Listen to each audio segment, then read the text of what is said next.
साहब, right, JUIF ने आईनी तरमीम पर जब आप हुकूमत को सपोर्ट कर रहे थे तो सर उस वक्त क्या आपको गवर्नमेंट की तरफ से ये यकीन दहानी कराई गई थी या बताया गया था कि अगला चीफ जस्टिस कौन होगा, या कोई बात नहीं हुई थी इस हवाले से? जी नहीं, हमारी मीटिंगों में जब भी बात हुई तो बात ये हुई थी कि चूंकि तमाम हाई कोर्ट्स में यही सिस्टम चल रहा है, अभी पंजाब में पिछले दिनों नंबर 3 की जो मोहतरमा थी उनको चीफ बनाया गया, तो चूंकि हाई कोर्ट्स में ये सिस्टम चल रहा है तो मरकज में भी यही होना चाहिए। दलील यही थी और आर्मी चीफ के लिए भी यही होता है।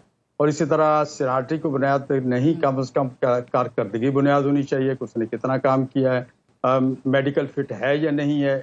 तो ये बहुत सी चीजें थी जिनको तो, लेकिन एक बात इसमें रखी गई थी, आपने बार बार कहा कि जस्टिस मंसूर ही रहेंगे और उन्होंने भी इसको एग्री किया था और इसके तो तस्दीक कल बिलावल साहब ने भी की है कि मैं जस्टिस मंसूर ही की बात हुई थी और मुझे नहीं पता क्या हुआ। तो मैं समझता हूँ सर जरा क्लियर कीजिएगा, आप ये कह रहे हैं कि हुकूमत ने आपसे ये कहा था कि अगले चीफ जस्टिस मंसूर अली शाह ही होंगे। इस सवाल भी इसलिए आपसे किया जो बिलावल भुट्टो भी 2 दफा ये कह चुके थे कि अगले चीफ जस्टिस मंसूर अली शाह होंगे और आप कहते हैं कि मुझे तो पता ही नहीं था आखिर तक कि कौन होगा। तो जी मैं ये कह रहा हूँ ना, बिलावल साहब के साथ हमारी जो मीटिंगें हुई हैं जी, उन मीटिंगों में भी हमने उनको यही कहा और उन्होंने कहा बिल्कुल ठीक है, हमें कोई तब्दील करने की जरूरत नहीं है। हुकूमती जराए जो आए उनको भी हमने कहा, तो सबने यही कहा, लेकिन उसमें कहीं भी ये ऐसा नहीं है कि कहीं भी उन्होंने कहा हो कि ये हमने इन्हें तब्दील करना है, ऐसी कोई सूरत नहीं थी। लेकिन ये मैंने कामरान मुर्तजा साहब से जो कमेटी के मेंबर है, मैंने उनसे पूछा, उन्होंने कहा कमेटी इजलास से सिर्फ 5 मिनट कबल मुझे अंदाजा हुआ कि ये तब्दीली आई है, उससे कबल बिल्कुल पता ही नहीं था कि ये होने जा रहा है। तो मैं समझता हूँ कि इस वक्त भी हम जो बात कर रहे हैं, मेरे दोनों भाई बैरिस्टर भी हैं और समझदार भी हैं, मुझसे ज्यादा तालीम याफ्ता भी होंगे, लेकिन क्या अभी जो गुफ्तगू कर रहे हैं, क्या हम याया अफरीदी साहब को फिर मुतराजा नहीं कर रहे हैं? एक आदमी कह रहा अब यूं हो जाएगा, दूसरा कहता नहीं अब यूं हो जाएगा। तो इसी तरह से हमने मंसूर साहब के साथ किया, इसी तरह हमने काजी साहब के साथ किया।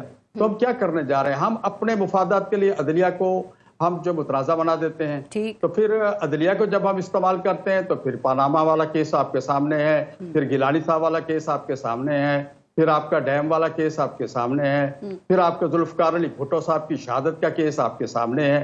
तो फिर ये भी तो यही अदलिया थी ना, यही सुप्रीम कोर्ट थी ना। तो मकसद ये है कि हमें खुद सियासतदानों को अपना किबला ठीक करना चाहिए, हमें अदालतों को उनको अपना काम करना देना चाहिए, जजों को अपना काम करने देना चाहिए। हमारे लिए तमाम जज मोहतरम हैं, जो आ गया है उसको वेलकम करना चाहिए और उससे ये तवक्कुआत ना लगाएं तो मेरी फेवर में फैसले देगा या दूसरे की फेवर में फैसले। बिल्कुल ठीक। असद मौरी साहब, बड़ी अच्छी आपने बात की। अब जस्टिस याया अफरीदी के मुतालिक ये कहा जा रहा है कि वो गैर जानिबदार भी हैं और अनप्रेडिक्टेबल भी हैं। आपको लगता है कि जो सुप्रीम कोर्ट में एक डिवीजन है, तकसीम है, वो उसको खत्म कर सकेंगे? क्योंकि अब ये जो तकसीम है ना, ये आगे बढ़ के जातियात तक चली गई है और आपने देखा कि जस्टिस मंसूर अली शाह जो हैं उनके 2 खतूत भी सामने आए हैं। तो आपको लगता है कुछ बेहतरी आएगी, आ सकेगी? देखिए, ये मैं समझता हूँ कि जिस टाइप जजों की अपॉइंटमेंट हुई है ना, जो मसाइल वहीं से पैदा हुए हैं, आज नहीं है। तो अब वो बाद में आहिस्ता आहिस्ता ग्रुपिंग की शक्ल अख्तियार करते गए हैं। ठीक। और आपको देखें अताब दयाल साहब के साथ क्या सिलसिला था, तो हमसे छुपा हुआ किसी को नहीं पता है, सब खोसा साहब ने क्या किया सबको पता है। तो ये सूरत हाल अगर हम इनको मजबूर करेंगे, इनका क्रेडिट पे बहुत अच्छे फैसले इन्होंने किए हैं और बाकरदार आदमी हैं, और मैं समझता हूँ कि इस वक्त अच्छी चॉइस है। गो के हम मंजूर साहब को चाहते थे, लेकिन इनका आ जाना भी हम वेलकम भी करते हैं, चॉइस भी अच्छी है।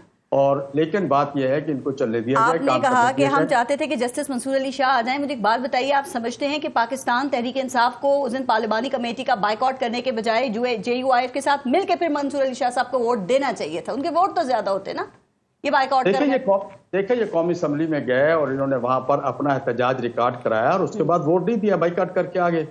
ये कमेटी में जाते और कमेटी में जाके अपना उसको बेशक एहतजाज रिकॉर्ड कराते। ये जो भी था अपना, जब कमेटी में नाम दिए थे तो इनको कमेटी में मैं समझता हूँ जाना चाहिए था। वहां हमें तनहा कर दिया और ये बाहर रह गए। अगर होते तो हम 4 हो जाते।